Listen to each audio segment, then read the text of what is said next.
Assalamualaikum warahmatullahi wabarakatuh. Perkenalkan, nama saya Diva Sahari dari kelas manajemen 20A. Baik, di video kali ini saya akan menjelaskan atau mempresentasikan yaitu tentang bisnis yang berkah dengan prinsip syariah. Nah, betapa banyaknya orang yang hartanya melimpah namun dia tidak sejahtera dalam keluarganya. Begitu juga dengan jabatan tinggi yang dia miliki. Banyak orang yang mempunyai jabatan yang tinggi di mata orang lain, namun kehidupan di rumahnya berbanding terbalik di mata keluarganya. Jika kita melihat kembali sejarah, maka sekali kisah kehidupan orang yang sangat kaya dan mempunyai kedudukan yang tinggi, namun pada akhirnya harta dan kedudukannya menjadikan kehidupannya berbuah kesombongan dan menjerumuskannya ke dalam kehinaan. Seringnya harta yang melimpah dijadikan sebagai patokan sebagai kesuksesan seseorang. Justru berbanding terbalik dengan orang yang mempunyai harta tersebut. Banyak nama-nama yang diabadikan oleh Allah dalam Al-Quran untuk kita jadikan sebagai pelajaran. Salah satunya yang bernama Qorun. Qorun adalah orang yang hidup pada zaman Nabi Musa. Awalnya, Qorun adalah orang yang serba kekurangan. Lalu dia meminta Nabi Musa alaihissalam untuk mengajarinya berusaha hingga akhirnya ia mempunyai harta yang sangat banyak.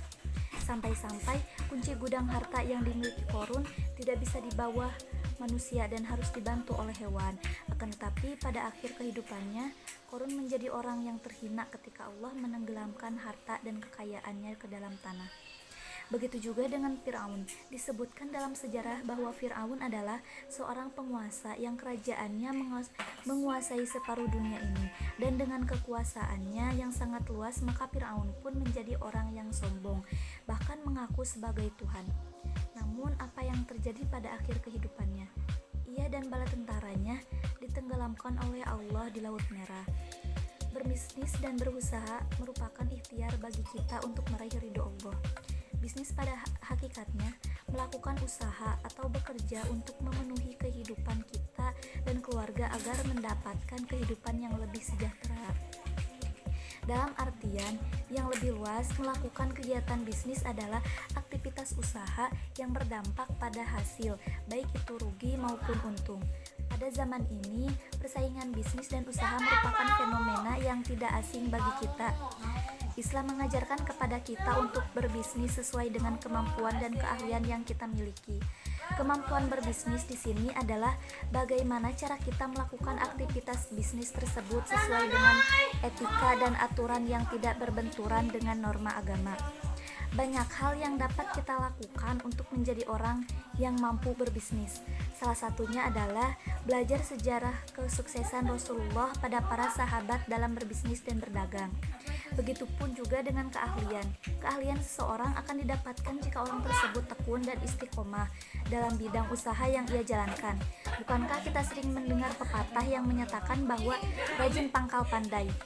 Dalam berbisnis dan berusaha, salah satunya hal yang terpenting adalah memasarkan usaha yang ia jual.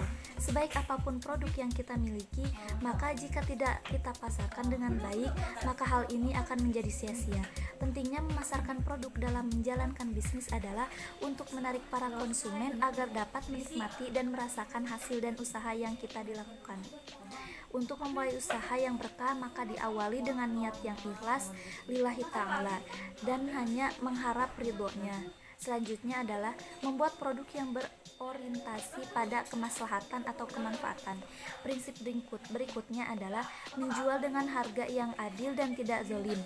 Keadilan adalah kesesuaian antara harga barang dan produk yang dihasilkan.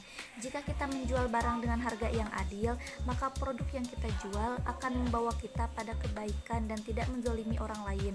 Hal yang berikutnya bisa kita lakukan adalah berikhtiar dan berusaha semaksimal mungkin dengan kemampuan dan kekuatan doa yang kita miliki. Dengan kemampuan dan usaha yang kita miliki, maka kita yakin rezeki yang kita dapatkan akan sesuai dengan usaha yang kita lakukan. Menjual usaha dengan amanah dan tanggung jawab.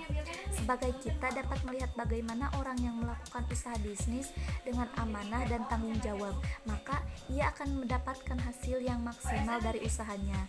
Selanjutnya adalah memastikan promosi yang kita lakukan harus sesuai dengan kaidah dan koridor Islam. tidak menipu dan jujur dalam menyampaikan informasi. Memasarkan produk yang baru biasanya akan diiringi dengan membesarkan produk yang kita miliki dengan embel-embel yang berlebihan. Hal ini pada intinya adalah tidak mengapa jika dilakukan dengan amanah dan tanggung jawab. Artinya, jika produk itu benar apa adanya dan bertanggung jawab jika hal yang terjadi bukan yang semestinya. Nah, mungkin hanya itu yang bisa saya sampaikan. Kurang dan lebihnya mohon dimaafkan. Wassalamualaikum warahmatullahi wabarakatuh.